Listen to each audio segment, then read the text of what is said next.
Olá, eu sou Diógenes Fabrício, sou médium da Tenda de Santa Luzia há 10 anos, tenho 37 anos e hoje nós vamos falar um pouco sobre a mediunidade e essa relação que nós temos com ela, enquanto médium, enquanto ser humano.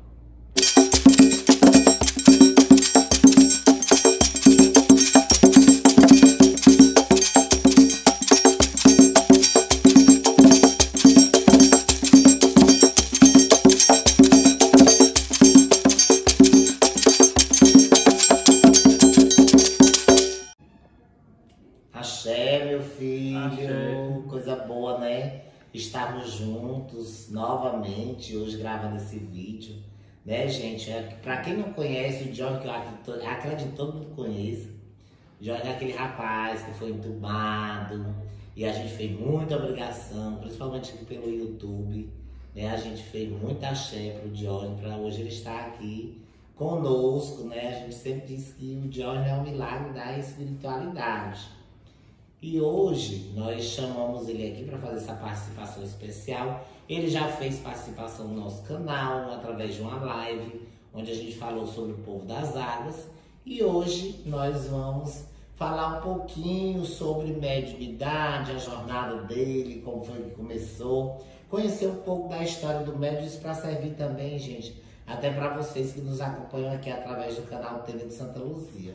Então, meu filho, assim, em resumo, conte um pouco da sua história, sobre a mediunidade, né? Sobre a sua entrada, como aconteceu, tá certo? Bem, primeiramente a minha entrada foi bem comum, bem corriqueira, como acontece, eu acredito, com várias pessoas ao redor do Brasil e do mundo. Eu descobri a mediunidade através do Pai Oscar Lego, em uma consulta. Eu fui numa consulta para conhecer o lugar primeiro. Conheci a casa, conheci a espiritualidade, conheci o Pai Oscar Lego, o Buxibá da Trindade. Lá eu tive uma conversa com ele, bem duradoura, bem esclarecedora, e saí com aquele sentimento de que ali eu tinha encontrado um lugar de acolhimento, onde eu seria ouvido. Então ali eu queria voltar, né? Tinha aquele sentimento de volta. Voltava, sempre que eu tinha alguma dúvida, alguma questão para resolver, eu trazia para o Pai Oscar Lego, para alguma entidade do Pai Eudes, e nós conversávamos e ali nós tentávamos resolver. E nesse meio período, nesse meio tempo, eu fui descobrindo que era médium. Como? Na minha casa, comecei a sentir as presenças, comecei a sentir as energias do entorno, do ambiente. Por exemplo, eu chegava em casa, quando uma pessoa estava mais para baixo, estava mais triste, por exemplo, eu sentia aquela tristeza dela. Se ela estava alegre, eu sentia aquela euforia. Dava para sentir o que a pessoa estava sentindo. E numa das conversas, para eu tentar entender isso, o Pai Oscar disse: meu filho, você é médium e você deveria desenvolver. E isso entrou na minha mente, isso entrou na minha vida também. E ali eu me descobri que era médium, só não sabia ainda como fazer.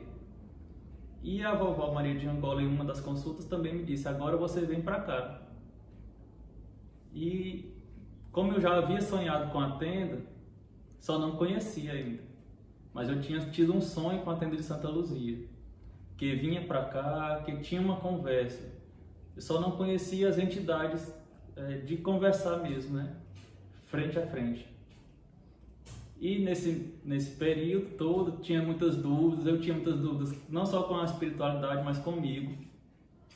Dúvidas na questão de se eu estava certo, se o que eu sentia era correto para se sentir. A gente tem muitas aquelas questões anteriores, né? Que trazem que quem sente essas coisas está doente, tem alguma coisa errada na cabeça. E eu achava isso, que o que eu tinha era uma doença, não era uma coisa que todo mundo tem. Isso meu filho, quando você teve todo esse início e trazendo aí alguns aspectos que foi bem importante, as conversas com o Pai Oscar Lego, com a vovó Maria de Angola, eles foram te dando essa percepção, né? E eu percebi na sua fala aí que você disse que você foi aceitando isso, né? Mas essa aceitação não se deu logo ali após a conversa, né? Isso foi algo que foi acontecendo gradativamente, não é isso? Exato, não foi a priori, porque ali a gente está numa bolha, né? Numa bolha de conforto. A gente se sente muito confortável com a vida que leva anteriormente à mediunidade. Antes de me descobrir médium, eu tinha toda uma vida, né? Não tinha disciplina com a minha vida, comigo mesmo. E isso eu fui descobrindo ao longo do tempo. Era uma bolha a se estourar. Eu tinha que furar essa bolha para poder me desenvolver. E para furar essa bolha foi uma coisa bem complicada para mim. Com as minhas dúvidas, com os meus conceitos e preconceitos. Porque eu tinha preconceito, eu era preconceituoso comigo, com a minha mediunidade, com a espiritualidade. A minha família, eu digo muito que a minha mãe me ajudou bastante também nessa minha caminhada mediúnica. Porque ela sempre dizia, olha, não vai procurar espiritismo ou alguma coisa assim, porque você vai acabar sendo um escravo. Tudo na cabeça dela, ela pensava que nós seríamos escravizados ou possuídos. E isso aí foi sendo dissolvido com o passar do tempo, das conversas, do desenvolvimento. Que eu acredito muito que desenvolvimento é isso. É você se pôr de frente a um espelho, a você mesmo. E ali você vai ver tudo que você é. E vendo tudo que você é, você vai ter a oportunidade de desconstruir aquilo. E foi isso que aconteceu comigo, que vem acontecendo. Ao longo desses 10 anos de casa, eu me vejo, observo que eu posso mudar e tento mudar. Não garanto, hoje eu digo assim, eu não garanto que consigo, mas eu garanto que eu tento, né? É o tentar. O ser médium é tentar sempre. Isso é o que é mais importante, sabe, meu filho? Por isso eu quis lhe trazer aqui justamente para que as pessoas compreendam que a mediunidade ela não se dá somente através da incorporação, né? Que as pessoas resumem muito a mediunidade através de um evento que acontece, da ritualística que acontece, onde há incorporação, e a gente sabe que a mediunidade é um exercício pleno de todos os dias. Mas uma coisa que eu sempre aprendi e vejo que as entidades daqui da casa sempre fazem, que é ensinar, que nem todo dia nós estamos com essa mediunidade aguçada. Nós nos entendemos médiuns, que nós somos médiuns, mas nem todos os dias a nossa média, a nossa clarividência está aguçada, a nossa vidência, ou a nossa questão mesmo da própria incorporação, ela está aguçada, ou a nossa sensitividade, ela está aguçada, né? Porque eu acho que se fosse dessa forma também seria assim horripilante para todos nós, né? Porque senão a gente iria ficar louco, né? Completamente louco, se a nossa mediunidade estivesse em exercício pleno todos os dias. Mas a gente vai percebendo que, por exemplo, o próprio desenvolvimento se dá com a própria conversa da entidade, é um desenvolvimento, um ensinamento. Tudo que você aprende dentro de um terreiro, de umbanda, tudo faz parte do desenvolvimento. Se você cambona, se você está ali instalando as pipocas, fazendo milho, né? Tudo isso faz parte do desenvolvimento mediúnico.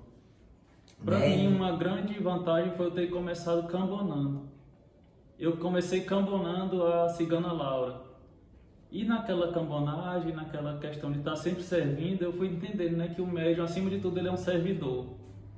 Nós estamos aqui para servir, para acolher, e as entidades, quando vêm, elas vêm para nos auxiliar nisso, nesse caminho, né, nesse destino, de sermos acolhedores. Acolher o problema do outro e tentar resolver. Nós não somos super-heróis porque incorporamos, não temos um superpoder, o que nós temos é uma sensibilidade um pouco mais aguçada. Aquilo não me confere autoridade nenhuma sobre o outro. O que me confere sobre o outro é que eu posso servi-lo, que eu posso servir como base ou como princípio de uma evolução para ele. Que aquela pessoa que está de frente a mim ou da minha entidade, ela pode crescer, pode sair dali uma pessoa melhor. E sendo assim, eu empresto o meu corpo para que seja feito esse trabalho. a partir do momento que eu incorporo, ali já não é responsabilidade minha, né? Porque a minha responsabilidade é concentrar, me desenvolver, realizar os preceitos, ter todo o caminho até entrar na casa. A partir do momento que eu passo o portão da casa, eu sou mais um. Eu não sou especial, eu sou mais um. Muito bem. Eu gostei muito desse movimento, entender que nós somos servos, mas não aquele servo de subserviência para o outro. Nós somos servos porque nós estamos doando amor, nós estamos doando o nosso corpo, nós estamos emprestando o nosso corpo. E tudo isso é amor. É amor pela nossa espiritualidade, que, claro, nos ajuda. E também é amor ao próximo, né? Porque eu acredito que esse não seja somente um ensinamento de Jesus Cristo, mas um ensinamento de todos os grandes que passaram por aqui, né? Então, assim, se você for atrás da história de Buda, ele ensina isso, de Cristo ensina isso. Nós temos aqui a história do grande médico, que é o Chico Xavier, que ensinou isso. E a história de grandes santos, como Francisco de Assis, né? Que para mim o exercício pleno da... Eu entendo, o Pastor Calega me ajudou a entender isso, que o nosso exercício pleno da nossa mediunidade é quando nós estamos amando, quando nós estamos nos doando, porque isso é o exercício que nos aproxima do outro, né? Então, meu filho, é muito bacana, nós vamos dar continuidade a essa conversa em outro vídeo, né? Mas já trazendo aí a sua experiência muito positiva, né? E aí no próximo vídeo nós vamos contar um pouco da sua experiência que você teve quando você adoeceu e foi entubado, e as experiências que você teve com a espiritualidade. Axé. Axé.